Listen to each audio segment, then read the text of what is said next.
I just found the #1 console settings for Fortnite that I can basically guarantee if you follow this entire video, you'll be able to edit faster, have way more accurate aim, and hit tons more piece control clips. However, there's some must-have settings baked into every tab here, even starting with the video tab where you need to turn your brightness up. On basically every monitor I've ever used, console brightness is just so dark, so I turn it all the way up to 150%, then turn my colorblind mode to Tritanope, and colorblind strength, you can go all the way up to 10 for the brightest, but I find 5 to be a good sweet spot. In this setting right here, 120 FPS mode, this is actually so important to be able to have turned on, which if you don't have a monitor that can support 120 FPS mode, this is actually a $120 monitor that does. It's called the G25X1, and it's a 320 Hz monitor, so even if you ever upgrade to a PC, you won't have to change your monitor. It's made by Sansu, today's sponsor, and after trying it, I can fully vouch for this. It's 25 inches across, which is perfect for Fortnite. It's literally what all the pros play on,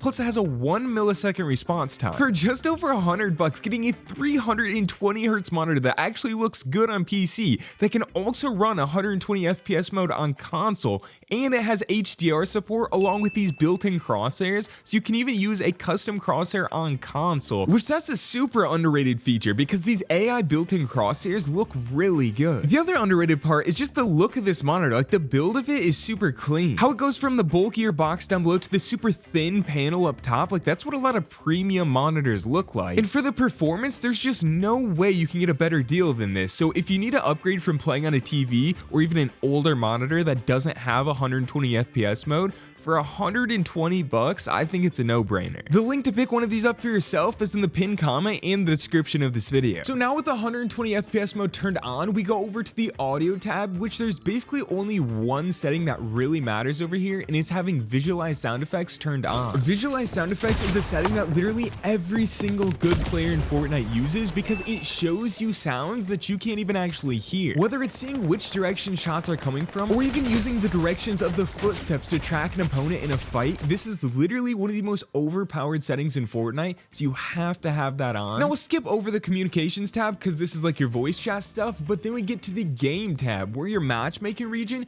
you want to make sure this isn't set to auto and it's actually set to whatever server has your lowest ping. For me, obviously that's Central, but Central creative servers are actually in Iowa and Mexico City. It's honestly really annoying, but if you live in North America and regularly play on Central servers and you have like higher ping and creative, maybe try to play on East and West servers and see if it makes a difference. I know for me earlier, it actually did. It lowered my ping by about 15 when I switched over to East. For movement settings, you need toggle sprint turned on. This basically means all you have to do to sprint is press a button and not hold it. Auto open doors, this actually helps more than you think because if you mess up an edit, if you're going for like a bottom right 3 edit and you accidentally make a door edit, this will actually just push you through. Now you're gonna want hold to swap pickup turned on and auto pickup weapons turned on with your preferred item slots turned off. Trust me, this is by far the best way to play on controller because it lets you loot a lot easier. Like you can just stand in a pile of loot and drop items you don't want and you'll auto pick up weapons. Otherwise you can sit in a pile of loot and just sit there and spam square over and over and you'll never pick up the weapons you want. So this just makes looting so much easier. Plus, if you're ever trying to take a 50-50 with a keyboard and mouse player that has a scroll wheel pickup,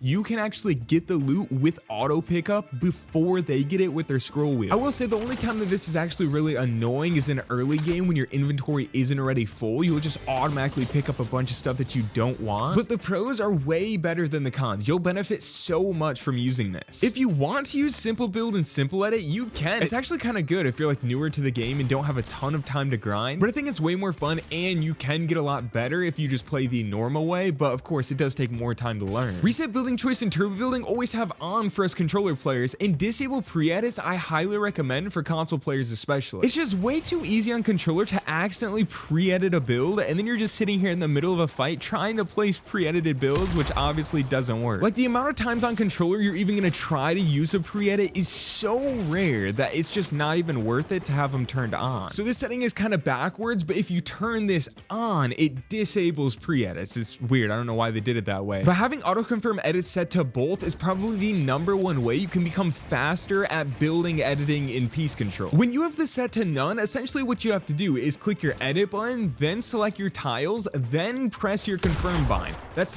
3 buttons just to do one edit. However, if you have this set to edit, now all you have to do is click your edit bind, select your tiles, and as soon as you let go of selecting your tiles, it automatically confirms. That instantly makes your edits a lot faster. However, now your resets are slow as well. Now you have to click your edit button, click your reset button, and then click your confirm button. That's 3 buttons you have to press to reset one build, which is exactly why if you set this to both, now you get fast edits and fast resets. Now for every edit and every reset I do, all I have to do is click 2 buttons, and I can click them basically at the same exact time, which by the way, my controller has paddles on it, so that's why I'm not actually clicking circle to edit. Make sure you have tap to search and interact turned on. This is actually very important for looting.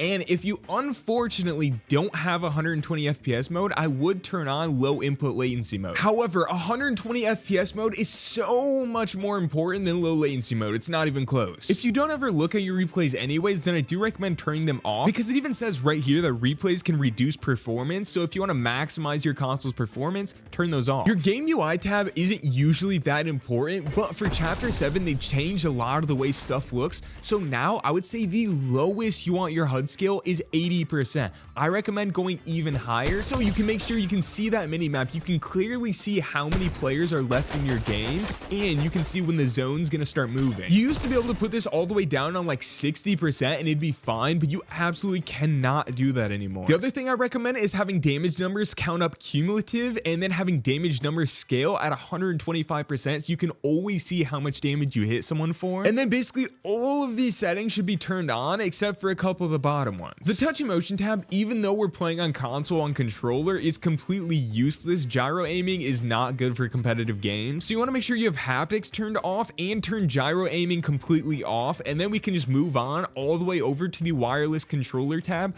which is where our sensitivities are going to be. Over here, if auto run messes you up like it messes me up, because I like to spam my button, so a lot of times I'll start accidentally auto running. But even if you have auto run turned off, a tip that most people probably already know is if you start sprinting, pull out your map, let go of the stick, and then close your map, you still actually auto run like this. You can do it while you're jumping out of the bus, you can do it while you're just normally walking, you can do it while you're sprinting. It's actually pretty easy to do quickly once you get down the muscle memory of doing it a lot. Most people are using custom binds, not just the default builder pro, so you can have this off on. You might as well just leave it on. Edit hold time, simple edit hold time, these don't matter if you have a dedicated edit button. And all I mean by a single edit button is if you go over here to your binds, go down to building, this bind right here that says switch mode / edit hold, this is like the default edit bind. You want to make sure this is not the button that you're using to switch to your builds and edit. It might sound obvious, but you'd be surprised. It's the default setting, so a lot of people would just stick with it, but you want a separate bind for your switch mode down here. I have mine on L3. And you want a separate bind for your edit key, which is all the way down here on edit building, which I have mine only set to circle. Slide hold time I think might actually be bugged, because right now no matter what I set this at, as soon as I click R3 it's just gonna make me slide. Like there's no hold time right now, so I think they kind of messed that up. Whenever they do fix this, I use about a 0.075 reset camera access and reset camera time. These basically only matter if you're using gyro aiming, which we're not, so you can just leave this at the default, which is pitch in 0.1. And if you want to have good long range controller aim, turn vibrations off. You'd be surprised with how precise you have to be with your aim to make sure you hit your shots.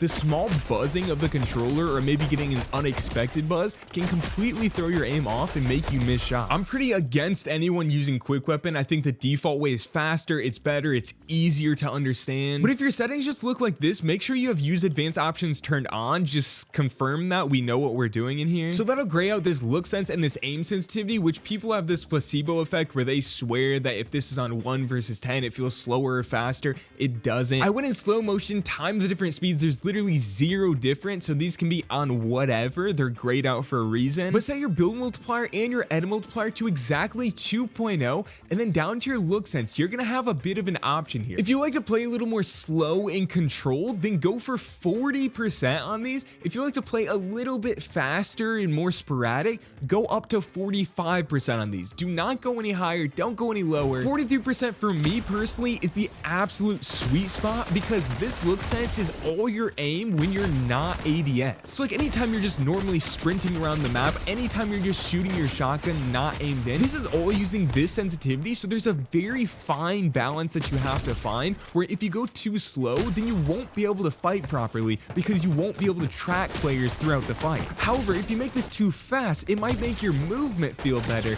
but your aim will suffer. It will 100% be worse if this is over 45%. And something else to note is every time you change your look sense, your build and edit sense actually also change because these are multiplying these sensitivities. So like this is super important. If you're ever gonna change your settings, you need to know this. So to put it as simple as possible, if I have my look sense at 43%, this is my look sense at 43%, this is exactly double my look sense. So you have to imagine if I make this sense slower, then this sense is also going to be slower. If I make this sense faster, this sense is also going to be faster. This is really important because say you like having that really accurate, slower, close range aim, but you like the little bit of faster build and edit speed, what you have to do is set these lower, but then move these up to like 2.1 or 2.2. However, with all of these sensitivities, you never want to go lower than 1.8 on your build and edit multipliers. You never want to go higher than I'd say 2.3. And down here, you never want to go lower than 37%, and you never want to go higher than 45%. These are the absolute maxes. But my favorite is the sweet spot, and boosts are completely useless, so just leave all those at 0 and off. Thankfully, ADS sense is a lot more simple. Just rock 7%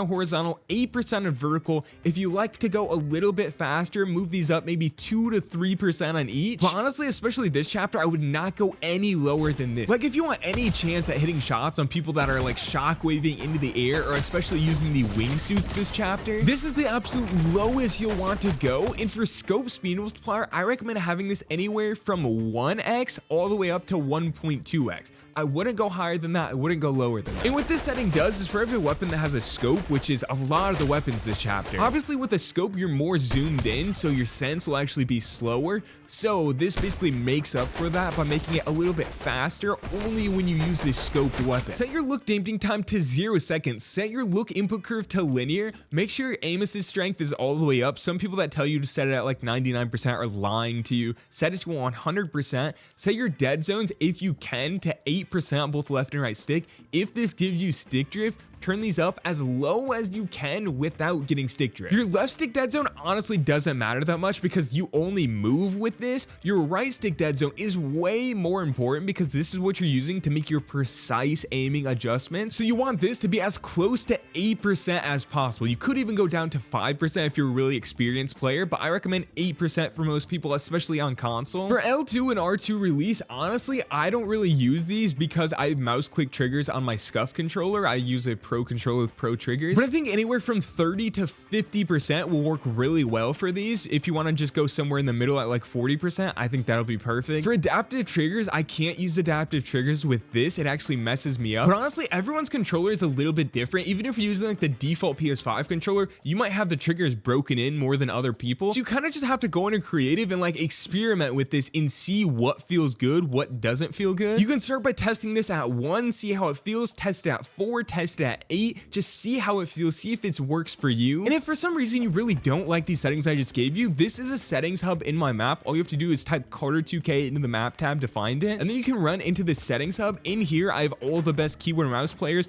I have all the best controller players, so my settings are right here. Teeny is a player in EU that's won over $300,000 on controller. Miro has won over $1 million on controller. Reet has won over $400,000 on controller, and these are literally all of their exact sensitivities that you can copy. And I even have some good ones for keyboard and mouse if you're trying to learn that as well. And a little secret is pick up one of these lightning guns and then come over here to the music board and just spray this, and you can get so much XP from doing this so fast. It's actually crazy. I do this every day to just max out my creative XP, and it actually works so well. Like I just leveled up and got over 100,000 XP in literally, what was that, like a minute? It will max out for a little bit, but all you have to do is just sit here and free build around for a couple minutes, and then you can go back and do it again. Again, just type in Carter 2K to that discover bar, and then make sure to favorite it so you never lose it. I hope this video helped you. Click here to watch another one, and thanks so much for watching.